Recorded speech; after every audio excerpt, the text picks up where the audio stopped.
In the hills of Rendezvous, the light so bright, wrapped in a blanket, the guide through the night. Neem Karoli Baba, you make us whole. Baba, you love. Bharat की धरती हमेशा से संतों और महापुरुषों की जन्मभूमि रही है। यहाँ ऐसे कई संत हुए जिन्होंने अपने जीवन से करोड़ों लोगों को भक्ति और आध्यात्म का रास्ता दिखाया। लेकिन दोस्तों, दो संत ऐसे भी हुए जिनकी साधना, शक्ति और जिनका मार्ग अलग अलग था, पर एक चीज थी जो दोनों को जोड़ती थी, और वो था हनुमान जी का नाम। जब आज की इस वीडियो में हम आपको सुनाने वाले हैं दो अद्भुत संतों की कहानी, देवराहा बाबा और नीम करौली बाबा की, जिन्होंने भले ही अलग अलग मार्ग चुना, लेकिन उनकी साधना का मूल था हनुमान जी की निरंतर उपासना।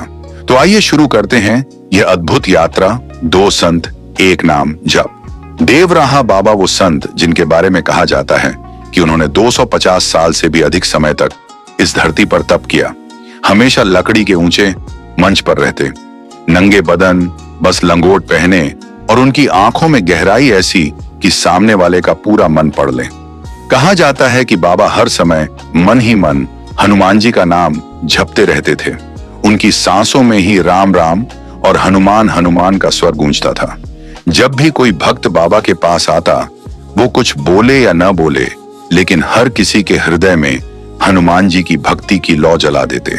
लोग कहते हैं बाबा के पास बैठने से ही राम नाम अपने आप मन में उठने लगता था। एक अंग्रेज अधिकारी ने भी बाबा का चमत्कार देखा और वो उनके चरणों में झुककर कह उठा, यू आर लिविंग हनुमान, आप जीवित हनुमान हैं। अब बात करते हैं नीम करौली बाबा की, जिन्हें दुनिया महाराज जी कहकर पुकारती है। उत्तराखंड के कैंची धाम से लेकर अमेरिका तक उनकी भक्ति की गूंज फैली हुई है। बाबा का सारा जीवन हनुमान जी के नाम को समर्पित था। वो कहते थे, हनुमान जी के नाम का जप ही सबसे बड़ा साधन है।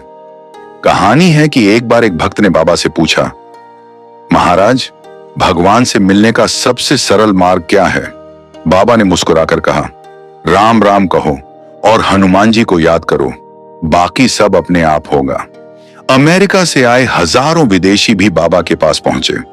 उन्होंने जब बाबा के चरणों में बैठकर हनुमान चालीसा सुना तो उनके जीवन बदल गए। बाबा ने हनुमान जी के नाम से भक्ति का ऐसा बीज बोया जो आज पूरी दुनिया में फल फूल रहा है। दोनों संतों का मार्ग अलग था। देवराहा बाबा साधना और रहस्यमय तपस्या में लीन रहते, जबकि नीम करौली बाबा भक्ति और सहज प्रेम का संदेश देते। लेकिन दोनों की जड़ एक ही थी, हनुमान जी का नाम जप। भक्तों ने कई बार महसूस किया कि जब देवराहा बाबा हनुमान का जप करते थे तो वातावरण बदल जाता था, और जब नीम करौली बाबा हनुमान का जप करते थे तो वातावरण बदल जाता था। चालीसा पढ़वाते तो हजारों लोगों का हृदय एक साथ कांप उठता था। दोनों संतों ने यह दिखा दिया कि चाहे मार्ग कोई भी हो, लेकिन अगर जप एक ही नाम का हो, हनुमान जी का, तो भक्ति का फल निश्चित है। दोस्तों, इन दोनों संतों ने ऐसे ऐसे चमत्कार किए कि लोग आज भी उन्हें याद कर भाव विभोर हो जाते हैं।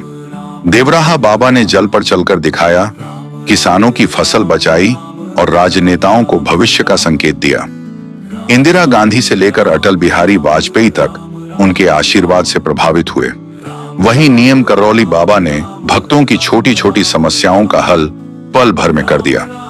किसी को नौकरी मिली, किसी की बीमारी दूर हुई और किसी का टूटा हुआ परिवार फिर से जुड़ गया।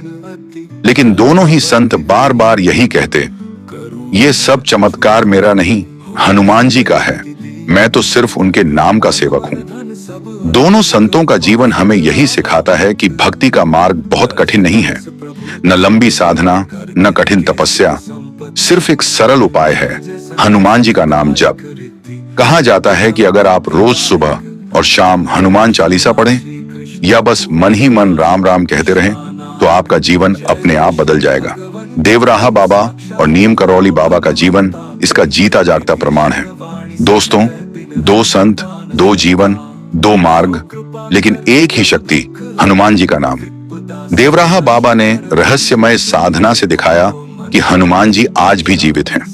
नीम करौली बाबा ने सहज प्रेम से यह सिद्ध कर दिया कि हनुमान जी हर भक्त के हृदय में हैं। आज अगर हम अपने जीवन में परेशान हैं, दुखी हैं, अकेले हैं, तो हमें बस एक ही नाम जपना है, हनुमान। और यह जब हमें वही शक्ति देगा जो इन दोनों संतों के जीवन में थी।